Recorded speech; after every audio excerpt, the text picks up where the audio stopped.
Hi everyone, so today we'll be talking about the anti-tubercular drugs. Let's talk about what is tuberculosis. Tuberculosis is an infectious disease which is caused by the organism which is Mycobacterium tuberculosis, which mainly affects the lung. But अगर वो lungs का होगा तो हम उसको pulmonary tuberculosis बोलते हैं, और अगर वो लंग्स का नहीं है तो हम उसको एक्स्ट्रा पल्मनरी ट्यूबरकुलोसिस बोलते हैं. And it is usually spread from person to person through droplets. The important thing you should be knowing about the mycobacterium as a bacteria is कि इसके पास एक स्पेशल सेल वॉल होती है which is made of two things, which is arabinogalactan की layer होगी और साथ में वहाँ पे माइकोलिक एसिड की लेयर होगी. So arabinogalactan and mycolic acid both these combines to forms the cell wall of the mycobacterium, which is very very important because many of the drugs act by inhibiting the cell wall, right? So what are the different symptoms of the tuberculosis? Initially patient will be having a poor appetite, उसका खाने का मन नहीं कर रहा और उसको weakness लग रही है या फिर उसको night sweats हो रहे हैं, and it is persistent from last 2-3 months. 2-3 महीने से उसको mild fever रात को रह रहा है, and there is cough cold. तो आपको जो कफ है वो with sputum आ रही है. It has to be a productive cough with sputum. So once it gets progressed to the pulmonary tuberculosis, then you will be able to appreciate the pneumonia. आपको pneumonia देखने को मिल सकता है, केशियस नेक्रोसिस देखने को मिल सकती है, जो टिश्यू होगा वो चीज़ लाइक पेरेंट्स आपको देखने को मिलेगा, या फिर वहाँ पे ग्रैनुलोमा फॉर्मेशन हो सकता है विद फाइब्रोसिस, कैल्सिफिकेशन देखने को मिल सकता है या कैविटी फॉर्मेशन हो सकता है. So these are the bare minimum things which you will be able to see in a typical progression of the pulmonary tuberculosis. So how we diagnose the Mycobacterium tuberculosis? This is a very sensitive disease, and before putting a patient onto a very long treatment, you should be very very sure whether this is the disease or not, right? So you confirm it by the sputum testing. तो आप sputum का smear भी कराते हैं, culture भी कराते हैं. तो patient को early morning sputum अपना collect करना होता है and उसका sample लिया जाता है और फिर हम उसको microscopically assess करते हैं. अगर उसके अंदर acid fast stain के अंदर bacilli आ रहे हैं which is Mycobacterium only, then we can say that this patient might be of tuberculosis. But आप सिर्फ sputum positivity की वजह से patient को diagnosis पे नहीं लाते. So you also confirm with the chest X-ray या फिर आप Montoux test भी कराते हैं patient का.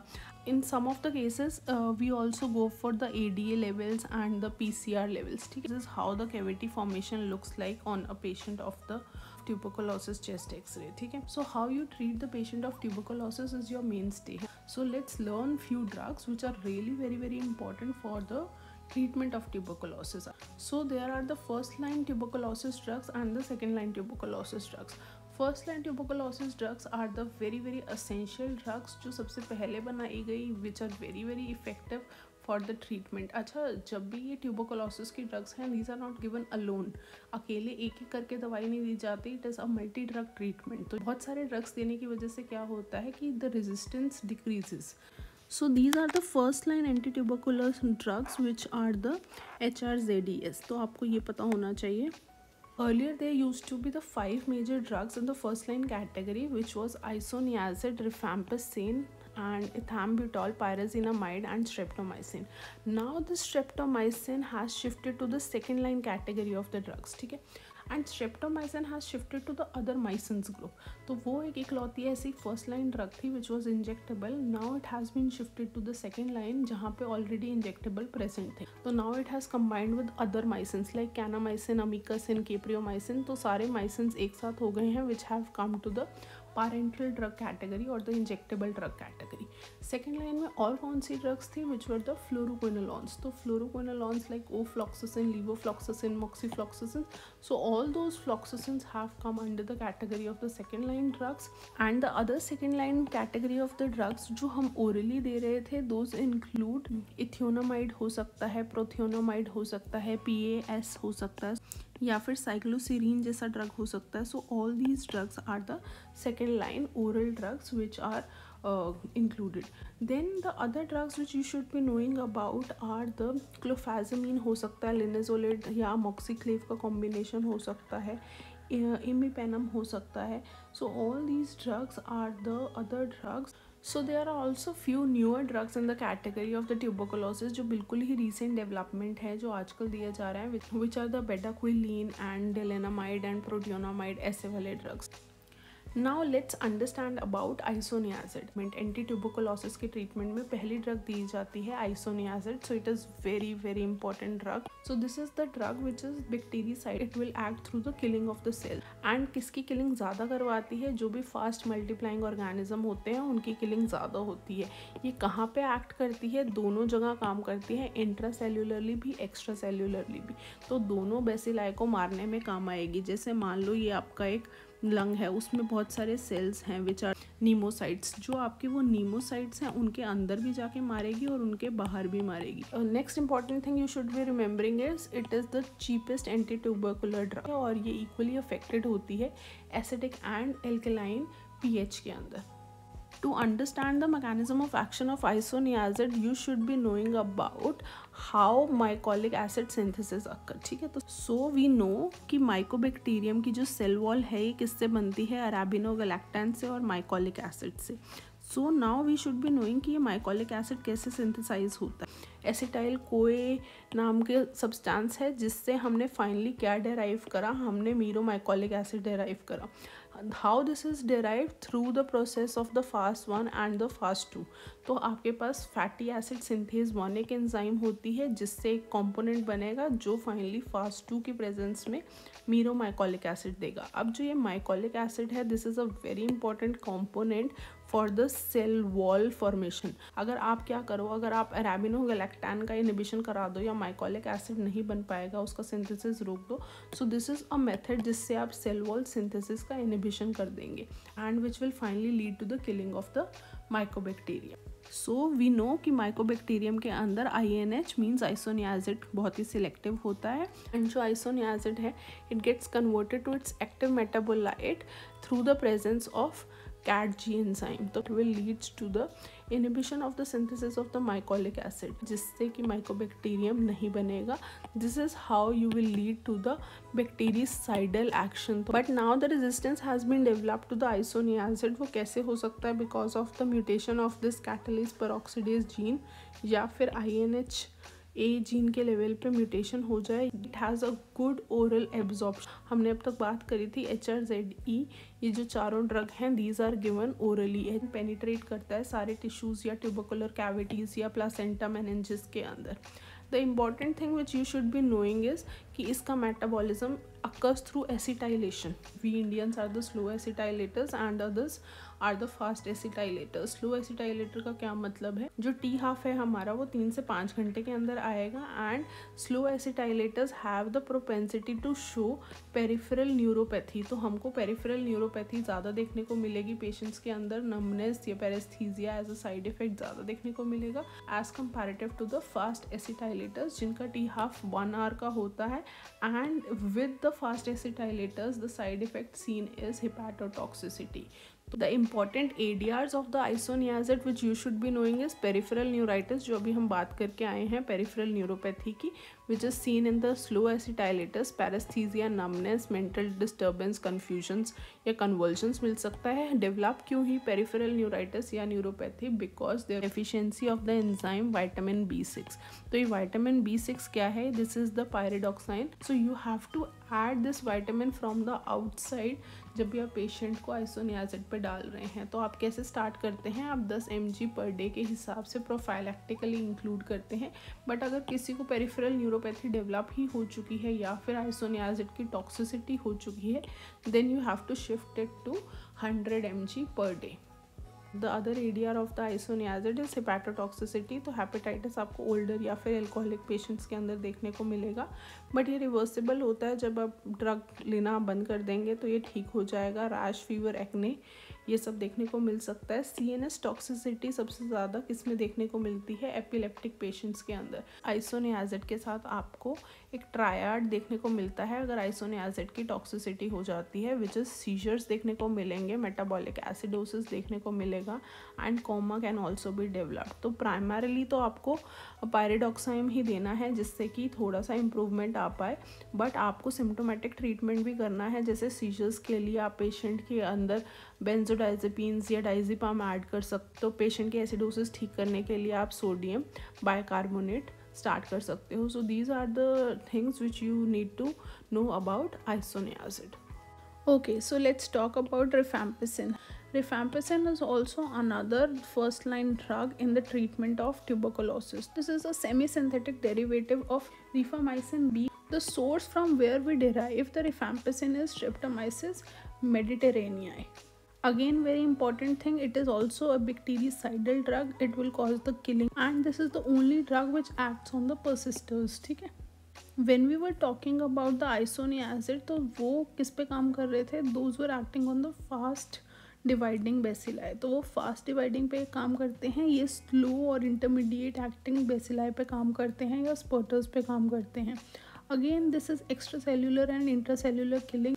The unique property about the rifampicin is it covers a broad spectrum. तो मतलब माइकोबैक्टीरियम ट्यूबरकुलोसिस पे भी काम करेगा, एवियम कॉम्प्लेक्स पे भी काम करेगा, लेप्रे पे भी काम करता है, स्टाफ ऑरियस पे भी काम करता है, ग्राम नेगेटिव पे भी काम करेगा, जैसे कि इकोलाई हो गया, क्लेब्सिला हो गया, प्रोटियस हो गया. So all these are the broad spectrum things जहाँ पे आपका रिफैम्पिसिन काम करता है. Then let's talk about the rifamycins. Rifamycins are a group which is the macrocyclic antibiotics which include all these drugs जिसमें rifampicin, rifabutin, rifapentine सब होते हैं. Now let's see the mechanism of action of rifampicin. Acts at the level of the beta subunit of the DNA dependent RNA polymerase. अब ये इस enzyme पे काम करता है rifampicin, उसकी वजह से क्या कर देता है, ये RNA synthesis inhibition कर देता है. Though the resistance is not very rapid and not very common, but बहुत सारे आजकल पेशेंट्स ऐसे मिल गए हैं which have developed resistance to the rifampicin. It can be because of the mutation of the RPOB gene. The pharmacokinetics, it is important to know कि ये orally दिए जाने वाला ड्रग है. इसका वाइड डिस्ट्रीब्यूशन होता है प्लासेंटा में भी, CSF, केशियस या कैविटीज़ के अंदर भी. Very important thing is it is also present at the level of the saliva, tear या sweat. very important to know क्योंकि बहुत सारी drug interactions कराता है. क्यों कराता है? क्योंकि it shows the microsomal enzyme induction. ठीक है. As we know, HRZE वाले drugs थे. These were the first line drugs in the category of tuberculosis. तो HRZE के लिए आप याद रख लो, जो HRZ होते हैं ये सारे के सारे हेपेटोटॉक्सिक होते हैं. सो R फॉर R याद रख लेंगे. It causes the red colour secretions. Red या ऑरेंज कलर के सिक्रीशंस मिलते हैं आपको. कहाँ देखने को मिलेंगे? Eight the level of the saliva, या फिर कॉन्टैक्ट लेंसेज के लेवल पे, या फिर यूरिन के अंदर या स्वेट के लेवल पे, जो आपको पेशेंट में देखने को मिलेंगे. Though these red color secretions are harmless to the patient, but you should always inform the patients about these secretions. Then there can be purpura shock, renal failure हो सकता है, cutaneous syndrome देखने को मिल सकता है, which can be flushing, pruritus, rash, redness आपको देखने को मिल सकती है, flu like syndrome, chills, fever हो सकता है, malaise हो सकता है, and GIT के लेवल पे there can be nausea, vomiting, diarrhea. As I have told कि बहुत सारी इंट्रैक्शन होती है रिफैम्पिसिन की. इस वजह से क्या होता है कि वो मेटाबॉलिज्म इंक्रीज़ करा देगा and efficacy of the oral contraceptive pills decreases. So हमें पेशेंट को हमेशा एडवाइस करना चाहिए, जो भी हम रिफैम्पिसिन पे डाल रहे हैं, टू नॉट यूज़ OCPs और to use better methods of contraception. Then we have used rifabutin. Very important point, ये आपसे वाइवा में बहुत बार पूछा जाता है कि if the patient is having tuberculosis along with AIDS, तो आप क्या करोगे? तो एड्स वाला जो पेशेंट है that is already on protease inhibitors and NNRTIs. तो अब क्या करते हैं, जो रिफैम्पिसिन होता है उसकी क्या टेंडेंसी होती है, it enhances the metabolism of protease inhibitors and NNRTIs, जो आपको नहीं चाहिए. तो आप क्या करते हो, रिफैम्पिसिन का भाई बहन या फिर रिफाब्यूटिन को आप रिप्लेस कर देते हो, which is more active. With rifabutin what areas you see, these are the myalgias या फिर इंटीरियर यूवियाइटिस आपको पेशेंट में देखने को मिल सकता है.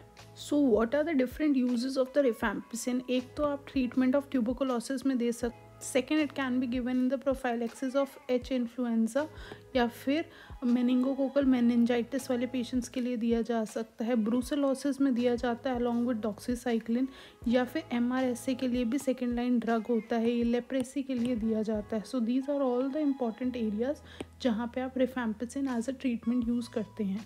As we are talking about HRZES, so हमने क्या बात कर ली, H के बारे में बात कर ली, R के बारे में बात कर ली. Now we have come to the Z. ठीक है, तो पायरेजिनामाइड के बारे में बात कर लेते हैं. This is an analogue of the nicotinamide. ये वीकली बैक्टीरियोसाइडल है. And it requires the acidic pH for its action. तो इसको एसिडिक pH चाहिए होगा। सिर्फ काम कहाँ पे करता है, intracellular killing of the bacteria. How you can remember is कि इंट्रासेल्यूलर, अभी तक हमने HRZES पढ़ लिया, तो जो HR थे वो दोनों के दोनों इंट्रासेल्यूलर प्लस एक्स्ट्रा सेल्यूलर पे काम कर रहे थे। तो जो Z है दैट ऑल्सो हैव पायरेजिनामाइड, 2 I हैं इसके अंदर, तो ये इंट्रासेल्यूलर किलिंग कराते हैं। With pyrazinamide also resistance can be developed if there is mutation at the level of the PNCA gene. Mechanism of action के अंदर आपको क्या याद रखना है, हमने देखा था कि फास्ट 1 थी और फास्ट 2 थी। तो हमने जो फास्ट 1 वाली एक्टिविटी थी वो हमने दिखाया कि आइसोनियासिड उस पर काम करती है।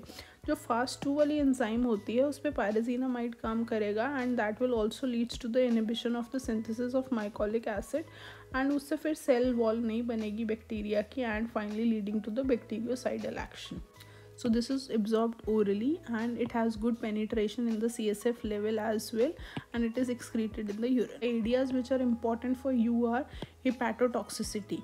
हाईएस्ट डोज के अंदर सबसे ज़्यादा इसके अंदर हिपैटोटॉक्सिसिटी देखने को मिलती है। Pyrazinamide much more than rifampicin, much more than isoniazid. And the second important thing is hyperuricaemia भी देखने को मिलता है। There can be chances of development of gout in these patient जो पायरेजिनामाइड पे हैं। तो arthralgia, flushing, fever, loss of diabetes control, ये सारा कुछ भी आपको पायरेजिनामाइड टॉक्सिसिटी में देखने को मिल सकता है। Now let's move to the ethambutol. अब तक के सारे ड्रग्स में से सिर्फ एक लौता ऐसा ड्रग है विच इज़ बैक्टीरियोस्टेटिक। तो बाकी सारे के सारे साइडल्स थे। ये क्या है, ये स्टेटिक है। तो इथैम्ब्यूटॉल थमा हुआ, तो इथैम थमा हुआ मतलब स्टेटिक।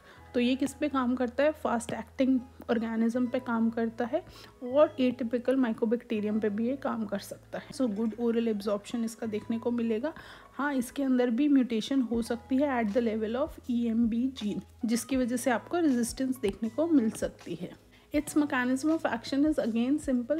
एज वी नो कि जो माइकोबैक्टीरियम की सेल वॉल थी that was made of 2 things. एक तो माइकोलिक एसिड था, दूसरा अराबिनोगैलेक्टन था।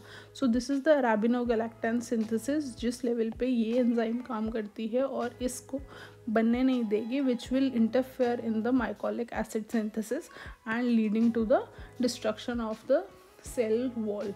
तो सेल वॉल सिंथेसिस इनहिबिटर है, इसकी वजह से ये बैक्टीरियोस्टेटिक एक्शन अपना शो करता है। The important ADRs of the ethambutol are E for ethambutol, E for I. I के अंदर क्या होगा, there will be optic neuritis या फिर visual field defects होंगे। There will be presence of the red green color vision या defect। तो patient differentiate नहीं कर पाएगा ये red है या green है, तो उसको color vision के अंदर problem होने लग जाएगी। इसीलिए ethambutol shouldn't be given to the children less than of 6 years। तो 6 साल से छोटे बच्चे क्योंकि आपको बता ही नहीं पाएंगे कि उनको कुछ विजुअल इम्पेयरमेंट हो रही है, so they shouldn't be given. There is also presence of hyperuricaemia, जैसे कि पायरेजिनामाइड के अंदर देखने को मिला था।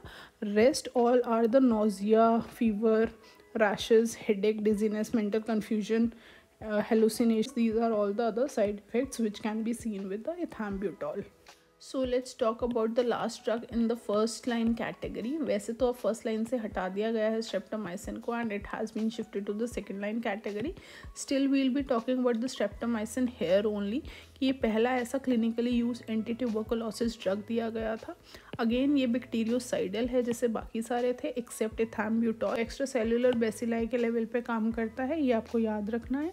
It has good penetration towards the cavities but ये CSF को क्रॉस नहीं करता। द ओनली डिफरेंस, बाकी सारे CSF को क्रॉस कर रहे थे बट ये नहीं करता। Then we have talked about, क्योंकि ये माइसिन है तो ये एक इंजेक्टेबल कैटेगरी का ड्रग है। The other drugs in the category are the kanamycin, capreomycin. As we know, क्योंकि ये एक अमाइनोग्लाइकोसाइड है तो अमाइनोग्लाइकोसाइड में NO आता है, तो it is nephrotoxic and ototoxic. The two side effects which are common with the aminoglycosides are nephrotoxicity and the ototoxicity, and there can be presence of the vertigo, rash and fever in the patient. So let's see the mechanism of action of the streptomycin. It binds to the 30S subunit, so it acts at the level of the protein synthesis and freezes the initiation of the protein synthesis, जिसकी वजह से polysome formation नहीं होगा, leading to the misreading of the codon. तो misreading of the codon हो जाएगी तो protein synthesis नहीं होगा। This is how it will show its mechanism of action. जितने भी रेजिस्टेंट केसेस होते हैं ट्यूबरकुलोसिस के लिए, या फिर लाइफ थ्रेटनिंग ट्यूबरकुलोसिस है, या फिर माइकोबैक्टीरियम एवियम कॉम्प्लेक्स, या फिर कैंसेसाई वाला इन्फेक्शन है, वहाँ पे आप स्ट्रेप्टोमाइसिन ऐड कर सकते हैं। आपको क्या ध्यान रखना है कि सिर्फ इंडिविजुअल ड्रग स्ट्रेप्टोमाइसिन कहीं पे भी नहीं दिया जाता, it is always given in combination with the first line treatment. This was all about the first line drugs in the tuberculosis. Thank you so much. Like, share and subscribe to the channel.